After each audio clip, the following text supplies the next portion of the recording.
출애굽기 12장 1절부터 14절입니다. 출애굽기 12장 1절부터 14절. 출애굽기 12장 1절부터 14절.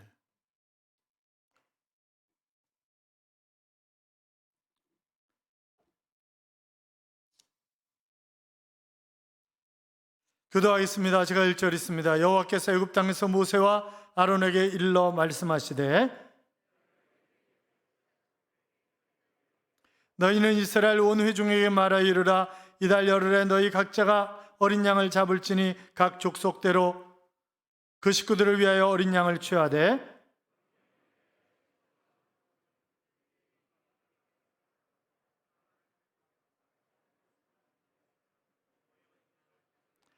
너희 어린 양은 흠없고 1년 된 수컷으로 하되 양이나 염소 중에서 취하고 해질 때 이스라엘 회중에 그 피를 양을 먹을 집 좌우 문설주와 임방에 바르고 그 밤에 그 고기를 불에 구워 무교병과 쓴나물과 아울러 먹되 날것으로나 물에 삶아서 먹지 말고 머리와 다리와 내장을 다 불에 구워 먹고 아침까지 남겨두지 말며 아침까지 남은 것을 곧 너희는 그것을 이렇게 먹을지니 허리에 띠를 띠고 발에 신을 신고 손에 지팡이를 잡고 급히 먹으라. 이것이 여호와의 유월절이니라. 내가 그 밤에 하며 사람이나 짐승을 막론하고 땅에 있는 모든 처음 난 것들을 다 치고 애굽의 모든 신을 내가 심판하리라. 나는 여호와라. 내가 애굽 땅을 칠 때 그 피가 너희가 사는 집에 있어서 너희를 위하여 표적이 될지라. 내가 피를 볼 때 너희를 넘어가리니 재앙이 너희에게 내려 멸하지 아니하리라. 너희는 이 날을 기념하여 여호와의 절기를 삼아 영원한 규례로 대대로 지킬지니라. 아멘. 같이 인사하겠습니다. 주의 이름으로 잘 될 것입니다. 더 잘 될 것입니다. 끝없이 잘 될 것입니다. 예배의 자리에 함께 하신 여러분, 하나님이 여러분과 동행하심으로 잘 되는 행복한 한 주간의 삶이 되시기를 주님의 이름으로 축원합니다. 어떤 교회에서 목사님이 광고를 했어요. 이번 수요일 날 여선교회에서 바자회를 하니까 집에 쓸모없는 물건들을 가지고 나오셔서 그것을 팔아서 좋은 일에 쓰자고 그렇게 광고를 했어요. 그랬더니 수요일 날 바자회 하는 시간에 목사님도 나오고 장로님도 나오고 교구장 남편도 나오고 남자들이 많이 나온 거예요. 그래서 남자들이 왜 나왔냐 그러니까 자기들도 그냥 끌려 나왔대요. 그러니까 여자분들이 쓸모없는 물건이라고 다 팔러 나온 거죠. 나온 거야? 응? 있을 때 잘하세요. 있을 때. 옆에 사람하고 인사하겠습니다. 당신은 나에게 꼭 필요한 소중한 사람입니다. 아니, 부부가 서로 안 쳐다보고 하는 이유는 뭐예요?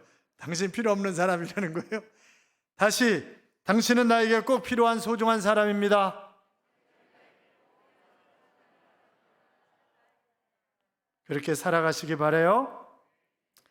이스라엘 백성들이 애굽에서 해방한 날을 우리가 유월절이다 그렇게 얘기를 합니다. 유월절은 6월달에 지키는 절기가 아니라 그랬어요. 너물유 너물월이에요. 그래서 그냥 히브리 원어도 지나간다 넘어간다라고 하는 그런 뜻을 가진 단어이기 때문에 영어 단어도 역시 넘어간다라고 하는 그런 의미의 단어를 사용하고 있는 것을 우리가 볼 수 있습니다. 자, 하나님께서 애굽에서 고통하는 이스라엘 백성들이 부르짖었을 때 아브라함과 약속하신 그 약속을 기억하시고 이제 80세 된 노인 모세를 택하셨잖아요. 그래가지고 모세와 아론이 결국 바로에게 가서 하나님의 백성을 내놓으라. 하나님이 그렇게 명령을 하셨다고 이야기를 했을 때, 야, 하나님이 나야. 내가 신이지. 응? 그러면서 단호하게 거절한 것 때문에 결국 하나님이 하나씩 재앙을 베풀어 가시는 그런 것들을 보았습니다. 지금 우리가 9가지 재앙까지 봤어요. 9가지. 피, 나일강이 피로 물들고 피, 개구리, 이 모든 먼지와 티끌이 이가 돼가지고 사람들에게 달라붙고 짐승들에게 달라붙고 이래서 뭐 괴로워서 어쩔 줄 모르는, 그 다음에 파리떼가, 그 다음에 피게이가 축이죠. 각종 짐승의 막 이상한 것들이 막 병들고 이러면서, 그 다음에 우박, 뭐 하여튼 9번째가 뭐였죠? 다 잊어버렸어요. 9번째. 피계, 이, 파, 축, 독, 우, 매, 암, 장, 암, 흑암 재앙이었잖아요. 3일 동안 아주 캄캄했던 것을 우리가 볼 수 있었습니다. 자, 어떻든 중간중간 바로는 멀리 가지 말고 이 땅에서 드려라, 또 어린아이들은 두고 가라, 또 이 흑암 재앙이 일어났을 때는 도저히 어떻게 할 수 없으니까 다 가도 좋은데 물질은 놔두고 가, 양과 소는 다 놔두고 가, 그렇게 얘기를 했었잖아요. 단호하게 거절하고 드디어 하나님께서 10번째 재앙을 애굽에 내리시는데 10번째 재앙은 장자의 죽음이었습니다. 첫 것의 죽음이었어요. 그러니까 바로의 아들뿐만이 아니라 맷돌을 가는 노예들의 첫 맏아들이든지 짐승의 첫 새끼든지 첫째 것은 다 죽인 거예요. 다 죽이는 거예요, 하나님. 마침내 바로 왕과 애굽 사람들은 이스라엘 백성들에게 이제 다 가지고 나가라, 제발 다 가지고 빨리빨리 나가라고. 그래서 결국 그날이 유월절, 이스라엘 백성들이 해방된 날, 애굽 사람들은 완전히 두 손 두 발 다 든 그런 날이죠. 그래서 하나님이 이스라엘 백성들에게 이렇게 말씀하시죠. 이 일을 규례로 삼아 그 구원을 경험한 사람들은 물론이요 자손 대대로 지킬지니라. 그러니까 하나님이 어떻게 이스라엘 백성들을 구원하셨는가를 자자손손이 기억하고 그 하나님을 섬기라고 하는 그런 말인데, 이 말은 또 이제부터는 새로운 삶을 시작하라고 하는 그런 의미의 말씀이었습니다. 자, 애굽에서 종살이하는 이스라엘 백성들에게 주신 최고의 선물이 뭐예요? 바로 새롭게 시작하는 것입니다. 새로운 삶입니다. 그래서 이 달로 너희에게 달의 시작 곧 해의 첫 달이 되게 하고 새 출발하라는 얘기죠. 새롭게 시작할 수 있다는 것이 얼마나 큰 복이에요. 여러분 그렇잖아요? 윤동주 시인의 새로운 길이라고 하는 시가 있습니다. 내를 건너서 숲으로 고개를 넘어서 마을로 어제도 가고 오늘도 갈 나의 길 새로운 길. 민들레가 피고 까치가 날고 아가씨가 지나고 바람이 일고 나의 길은 언제나 새로운 길. 오늘도 내일도 내를 건너서 숲으로 고개를 넘어서 마을로 라고 하는 그런 시인데, 1938년 일제강점기 한참 때에 탈고한 그런 시입니다. 시인은 그때 매일 새로운 길을 찾아 나서는 자신을 소개하고 있습니다.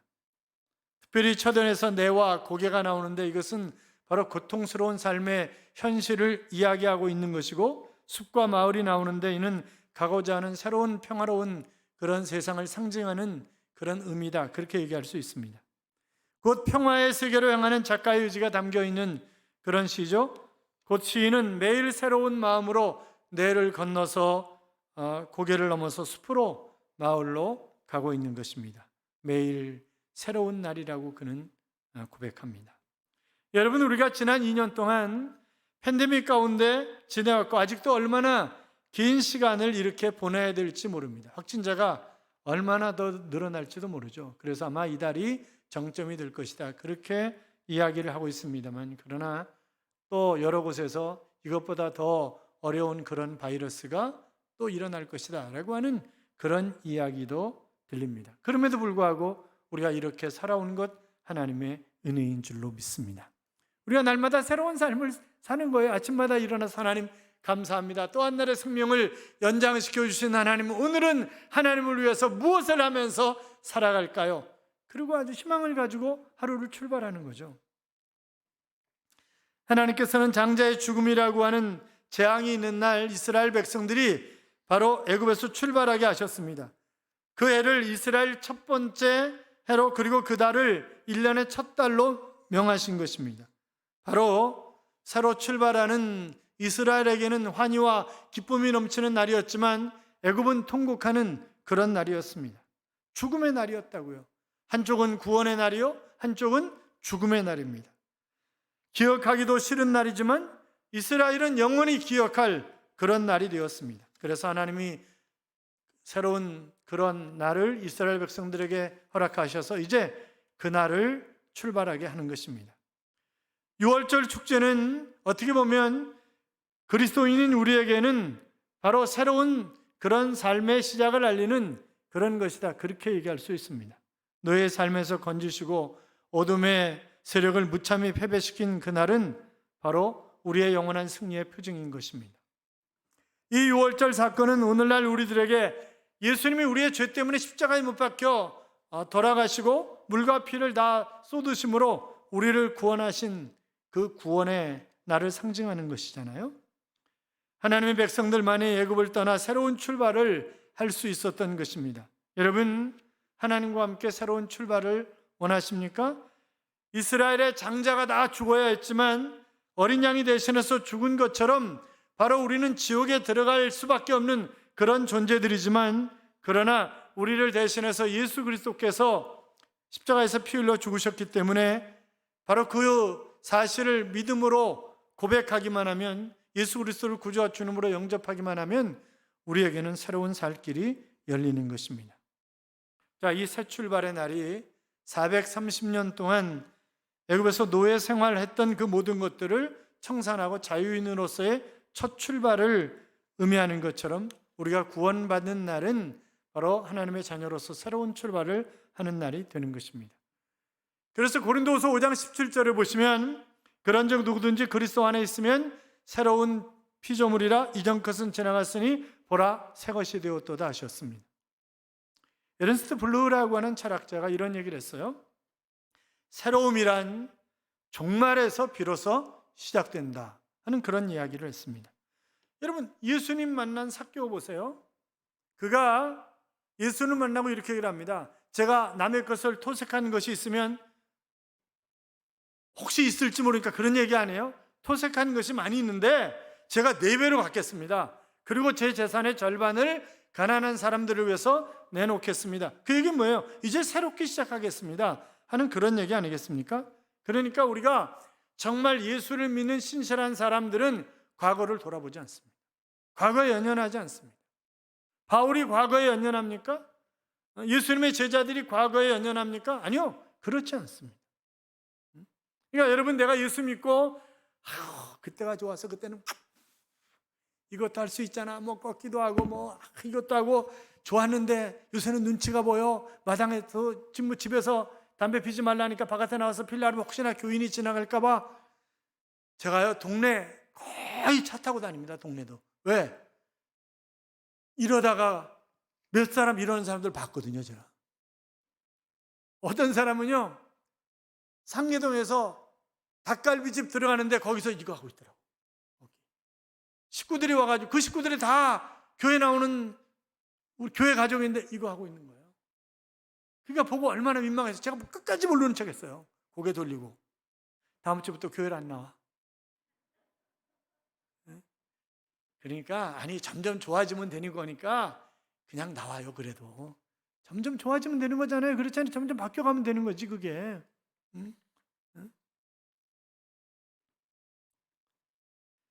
미국의 어떤 법정에서 있었던 일인데 어떤 아가씨가 교통법규 위반한 것 때문에 즉결 재판을 받기 위해서 재판관 앞에 섰습니다. 그대의 잘못을 인정하는가? 예, 인정합니다. 그럼 됐어. 3일 구류든지 아니면 100불 벌금 쳤어요. 그리고 이 법관이 얼른 법복을 벗고 내려오는 거예요. 그러더니 자기 지갑을 꺼내더니 100불짜리를 그 아가씨한테 주는 거죠. 벌금 내라고. 왜 그랬겠어요? 그 아가씨가 법관의 딸이었거든요. 그러니까 주는 거예요. 그러니까 벌은 자식이지만 사랑하지만 벌은 받아야 되는 거니까 벌금 재판 때리고 그 다음에 사랑하는 딸이니까 벌금을 또 대신 내주는 거예요. 사랑하는 여러분, 우리도 마찬가지예요. 하나님이 우리를 끔찍히 사랑하시기 때문에 독생자 예수 그리스도를 이 땅에 보내시고 우리의 죄값을 대신해서 십자가에 못 박혀 돌아가시게 한 거잖아요. 얼마나 감사해. 그리고 우리를 깨끗하게 하시고 영원한 천국에 들어갈 수 있는 보장이 되어주시고 이 세상에서도 함께하는 그런 삶을 살아갈 수 있도록. 그러니까 우리가 예수 그리스도를 구주와 주님으로 영접하면 죄와 상관없는 삶이, 물론 그렇다고 죄를 안 짓는다 그런 얘기는 아니지만, 그러나 죄하고 나는 끝난 사람이에요. 아무리 마귀가 하나님 저게 얼마나 더러운 놈인지 모릅니다. 그때 예수님이 딱 나타나셔서 뭐라 그러는 거예요? 그래서 내가 피 흘려 죽었잖아. 이렇게 얘기를 하시는 거라고요. 그러나 예수 그리스도를 구주와 주님으로 영접하지 않은 사람은 그 죄 때문에 심판받고 멸망받고 저주받아서 지옥 가는 거잖아요. 그래서 제가 늘 결혼식 때도 그렇고 늘 얘기하잖아요. 예수 안 믿는 것은 인생 최대의 도박을 하는 거다. 왜냐하면 영원한 세계를 걸고 도박하는 거니까. 그렇잖아요. 사랑하는 여러분, 내가 정말 예수쟁이가 되었다고 한다면 내가 예수쟁이라고 담대하게 이야기할 수 있어야 돼요. 지금 물론 그 히브리인들이 고센 땅에 살았기 때문에 그들이 이곳저곳을 다니면서 이야기할 수 없었지만 노예 삶을 살았기 때문에 자기들을 감독하는 감독관들이 있었잖아요. 그들에게 떠드는 거예요.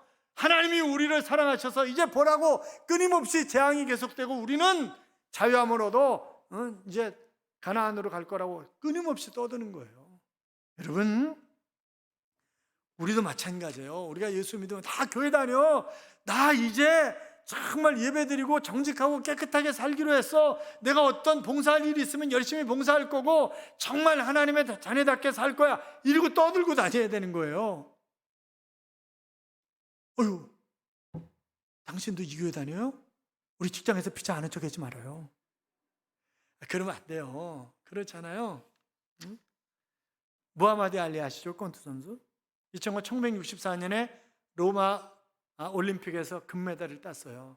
그런데 이때 세계 최고의 권투 선수였던 패트슨이 구경을 왔다고요.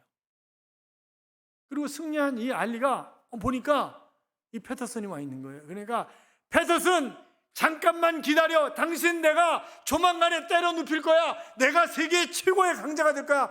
팍 떠들어대는 거예요. 그러니까 패터슨이, 여러분 아마추어하고 프로는 차이가 너무 많이 나는 거잖아요. 그러니까 야야 웃기지 마. 그러면서 네가 감히 웃기지 마. 내가 너를 반드시 쓰러뜨린다. 여러분 다 들으세요. 내가 반드시 저놈을 쓰러뜨릴 겁니다. 5년 후에 1969년에 둘이 붙었어요. 패터슨이 졌잖아요. 결국 KO로 졌어요. 그것도. 그러니까 우리가 막 떠벌리는 거예요. 내 꿈은 뭐라고 막 떠벌리고 다니는 거예요. 내 꿈은 이런 것이고. 그러니까 공부하는 대학생들은 내가 이번 학기에 장학금을 탈 거라고 막 떠벌리고 다니는 거예요. 그러면 미안해서라도 공부해. 그 일을 이루기 위해서 시간을 내고 목표가 있기 때문에 열심히 하고 그런 삶을 살아가는 것 아니겠냐고요. 그렇잖아요. 그러니까 우리가 열심히 하나님의 자녀답게 나팔을 불고 다니잖아요. 우리가 코로나 때문에 전도도 못하고 아무것도 못하는데 전화로 할 수 있잖아요. 전화로. 나 예수 믿어. 나 교회 다니잖아. 그리고 막 너 오늘 교회 갔다 왔어. 막 이러고 그리고 열심히. 출애굽기 12장을 알면 신구약 전체가 어떤 것인가라고 하는 것을 우리가 알 수 있는데 특별히 이 출애굽기 12장에서 몇 가지 교훈을 우리에게 주고 있습니다. 첫째는 준비하라라고 하는 것입니다. 여러분 해방은 정월 15일인데 10일 날 양을 준비하라 그랬어요. 양을 준비하라. 여러분 하나님이 예수님을 무작정 보내신 거 아니에요. 때가 되었을 때 하나님이 잘 준비하셨다가 때가 되었을 때 보내신 거예요. 그래서 갈라디아서 4장 4절도 마찬가지고 성경 여러 군데서 예수 그리스도가 오신 것이 때가 참에 그랬다고. 때가 되어서 오신 거라고요. 그러니까 우리도 마찬가지예요. 이제 주님이 다시 오실 거잖아요. 주님이 다시 오신다고요. 믿으시면 크게 아멘. 아멘. 그렇습니다. 그날을 우리가 준비해야 되는 거예요. 다시 오실 주님을. 그러니까 여러분이 이사 가기 위해서도 준비하잖아요. 이런저런 거 준비하잖아요. 마찬가지로 우리가 영원한 천국으로 이사 가기 위해서 믿음의 준비를 해야 된다고요. 그러니까 준비해야 된다는 거예요. 이스라엘 백성들이 어린 양을 준비했듯이 우리는 준비를 해야 됩니다. 뿐만이 아니라 흠과 점이 없는 양으로 하라 그랬어요. 여러분 흠과 점이 있으면 제물이 될 수 없는 거예요. 하나님의 제물이 될 수 없는 거예요. 그래서 바로 예수님이 우리의 제물이 되기 위해서 이 땅에 오셨는데 그분은 죄가 없으신 분이잖아요. 그래서 어린 양을 잡을 때도 흠과 티가 없는 걸로 잡는 것이고 예수님이 결국 우리를 영원한 천국으로 인도하시고 우리에게 구원을 주시기 위해서 어떻게 해요? 그분이 십자가에 달리심으로 우리의 죄를 다 덮어버리신 거예요. 그냥 덮어버리셨어요. 그래서 우리가 하나님 앞에 당당하게 설 수가 있는 것입니다. 또 세 번째, 양은 언제 잡냐? 밤에 잡는 거예요. 밤에. 밤에 잡는 이유는 바로 캄캄한 세상에 주님이 빛으로 오시기 때문에, 나의 생명이 되어주시기 때문에 밤에 잡는 것입니다. 캄캄하다는 것은 소망이 없다는 것이고, 캄캄하다는 것은 마귀가 지배하는 그런 세상이라고 하는 것입니다. 사망이 지배하는 곳에서 주님은 나를 위해서 죽으신 것입니다. 그래서 우리는 내가 교회 나올 때나 직장에 생활할 때나 어떤 일을 할 때나 주님이 나를 위해서 죽으셨다, 이건 잊지 말아야 돼. 그거는 잊지 말고 살아야 되는 거죠. 뿐만이 아니라 양을 잡은 후에 집 대문에다 다 바르는 거예요. 어린 양의 피를, 좌우문설주 임방에 피를 다 바르는 거예요. 그러면 지나가는 사람들이 보고, 저 집은 하나님을 믿는 집이구나, 이렇게 하는 거죠. 여러분 집에도 교패 붙이잖아요. 교패 없는 사람 사무실에 와서 교패를 달라고 그러세요? 교패를 붙이잖아요. 그러니까 그 얘기는 지금 어린 양이 누굴 상징하는 거예요? 예수 그리스도를 상징하기 때문에 나는 예수 믿는 사람이다 라고 하는 것을 공개하라는 얘기예요. 여러분, 신앙은 공개해야 하는 것입니다. 제가 말씀드렸죠?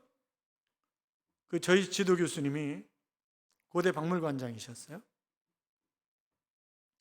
이분이 저를 참 아껴주셨습니다. 그리고 자기 얘기를 하는 거예요. 자기 얘기를. 나중에 이제 졸업할 때쯤 되니까 얘기를 하시더라고요. 자기도 영락교회 다닌다고 그렇게 얘기를 하시는 거예요. 자기 창피해서 죽는 줄 알았다고. 왜냐하면 어느 날 모르고 여름에 난방에다가 담배를 딱 꽂고 갔는데 목사님 만나면 안녕하세요 그리고 인사하는데 이게 담배가 뚝 떨어졌다는 거예요. 그래서 얼마나 창피하는지 모른다고 그러면서 이런저런 얘기하면서 당신 같은 남자 없냐고, 내 딸을 시집 보내야 되는데 그리고 그러셨어요. 자기 시집갈 결혼할 때 돈 5만 원 가지고 결혼했는데 하여튼 이런저런 얘기를 많이 하셨는데, 여러분 우리가 공개해야 된다. 나 예수 믿는다. 이 신앙은 공개적이에요. 여러분, 하나님을 두려워하면요 세상이 두렵지 않아요. 그런데 세상을 두려워하기 때문에 하나님이 두렵지 않은 거예요. 하나님을 두려워하시기 바랍니다. 뿐만이 아니라 그 안에 들어가라는 거예요. 지금 좌우 인설주 문방에 피를 바르고 그 안에 들어가라. 이 피는 어린 양을 상징하기 때문에 우리가 그리스도 안에서 살아야 된다는 그런 얘기를 지금 하고 있는 거예요. 우린 예수 안에서 사는 거예요. 사랑하는 여러분, 이 시대에 승리하는 길이 무엇입니까? 대대로, 자손 대대로 정말 행복하고 멋진 삶을 살아가는 비결이 무엇입니까? 오직 한 가지, 예수 그리스도의 보혈의 피를 의지하고 믿음으로 사는 것입니다. 주의 보혈 능력이 있도다. 주의 피 믿으오. 주의 보혈 그 어린 양의, 의리가 없어요. 같이 불러야지. 응? 기독교는 피의 종교입니다. 피가 없는 예배, 피가 없는 기도, 피가 없는 교회 생활은 죽은 것입니다. 피는 생명을 상징하는 것입니다. 우리에게 가장 긴급한 그리스도의 피로 영원한 생명을 얻게 되었다는 사실을 굳게 믿고 보혈의 피를 의지하고 사는 그런 삶이 우리의 삶이 되시기 바랍니다. 그런데 중요한 것이 있어요. 8절 보면 그 밤에 그 고기를 불에 구워 무교병과 쓴 나물과 아울러 먹되 그랬습니다. 여러분, 무교병은 효소의 역할하는 누룩을 넣지 않은 그런 빵이에요. 자, 누룩은 죄를 상징하는 것입니다. 옛 생활을 상징하는 거예요. 그러니까 결국 무교병을 먹으라는 얘기는 깨끗하고 정결한 그런 삶을 살아갈 것을 우리에게 요구하시는 그런 상징이에요. 쓴 나물은 원문에 어떤 나물인지 얘기하고 있지 않기 때문에 그냥 쓴 나물인데, 이것은 애굽의 쓰라린 생활을 의미하는 것입니다. 여러분, 어린 양의 고기는 굉장히 맛있어요. 양고기 맛있어요. 그렇잖아요. 1년 미만의 양고기가 얼마나 맛있는지 몰라요. 그런데 그 고기를 먹으면서 중간중간에 쓴 나물을 먹으라는 거예요. 우리의 삶이 늘 즐거운 것 아니에요. 늘 행복한 것 아니에요. 살아가면서 끊임없이 고난과 역경이 있어요. 이제 끝났나 보면 또 다른 문제가 발생을 해요. 지금 그걸 얘기하는 거예요. 힘들고 어려울 때마다 믿음으로 이겨내려는 거예요. 그러면 더 좋은 미래가 우리를 기다리고 있는 것입니다. 사랑하는 여러분, 광야 같은 세상을 살아가면서 우리가 힘들고 어려울 때 있지만 하나님이 내 삶을 더 업그레이드 시키기 위해서 이런 고난과 역경을 허락하시는구나. 아니면 혹시나 내가 하나님 앞에 지은 죄가 없는가, 우리가 끊임없이 되돌아보아야 합니다. 요한계시록 10장 9절 이하에 보면 내가 천사에게 나아가 작은 두루마리를 달라 한즉 천사가 이르되 갖다 먹어버리라. 내 배에는 쓰나 내 입에는 꿀같이 달리라 하거늘 내가 천사의 손에서 작은 두루마리를 갖다 먹어버리니 내 입에는 꿀같이 다나 먹은 후에 내 배에서는 쓰게 되더라. 이 작은 두루마리는 성경이에요. 그러니까 우리가 말씀을 들을 때에는 달콤해, 실천에 옮길 때는 힘들어. 이게 그래서 쓰다는 거예요. 그러나 그래도 그렇게 살아야. 사랑하는 여러분, 애굽에서 일어난 장자의 재앙이 애굽 사람들에게는 절망의 시간이었지만, 그러나 하나님을 신뢰하는 이스라엘 백성들에게는 바로 희망과 환희의 날이었던 것처럼, 그러니까 그들이 이제 출애굽하잖아요. 그래서 남자 장정만 70명이 애굽에 들어갔어요. 남자 장정만 60만 3,990명이 나와요. 그러면 여자와 어린아이들을 다 합치면 적어도 200만에서 300만 명이에요. 얼마나 많이 늘어난 거예요. 또 애굽 사람들에게서 나올 때 그냥 나왔어요. 은금 뱀을 다 가지고 나왔어요. 누구도 그 길을 막지 못하는, 이제 보겠지만 바로의 군대가 물에 수장되는 그런 기가 막힌 그런 역사, 40년 동안 지나면서 농사 한 번 짓지 않아도 먹고 사는 그런 기적, 그런 것들이 끊임없이. 사랑하는 여러분, 우리가 지금까지 살아온 것도 하나님의 은혜로 살아왔고 앞으로 살아갈 삶도 하나님의 은혜로 살아가게 될 줄로 믿습니다. 그래서 시편 32편 13절에 보면 여호와로 자기 하나님을 삼은 나라 곧 하나님의 기업으로 빼신바된 백성은 복이 있도다 그랬습니다. 우리가 살아가면서 늘 밤은 옵니다. 인생의 어두운 때는 옵니다. 그래서 윤동주가 이렇게 시를 펼잖아요. 하나, 둘, 셋, 넷, 밤이 많도다. 어떤 의미로 그런 시를 썼는지는 모르겠지만 우리 인생에 밤이 많아요. 그런 걱정하지 마세요. 칠흑같이 어두운 밤이 지나면 찬란한 아침이 오는 것입니다. 사랑하는 성도 여러분, 아직도 내 인생에 출애굽을 하지 못한 그런 분이 계십니까? 어린 양 되시는 예수 그리스도를 만나시기 바랍니다. 너희가 전심으로 나를 찾으면 나를 만나리라, 그렇게 말씀하셨습니다. 죄의 사슬에서 자유함을 얻어 나를 지키시고 보호하시고 인도하시고 풍요롭게 하시는 그 하나님과 더불어 멋진 삶을 살아가는 삶이 우리 모두의 삶이 될 수 있기를 주님의 이름으로 축복합니다. 이런 찬양이 있습니다. 내 너를 지키리라고 하는 찬양인데, 내 너를 지키리, 인생의 폭풍우 지날 때, 어두운 밤 지샐 때, 내 너를 지키리, 내 너를 지키리, 눈물의 골짜기 헤맬 때, 무거운 짐 지고 지칠 때 내가 너를 지키리. 슬픈 맘 찢어진 영 감싸주리 뉘 없을 때, 사랑의 손길을 찾아 빈들에서 방황할 때, 아픈 맘 상처난 영 위로하리 뉘 없을 때, 기억하라 나 여기 있노라 라고 하는 그런 찬양입니다.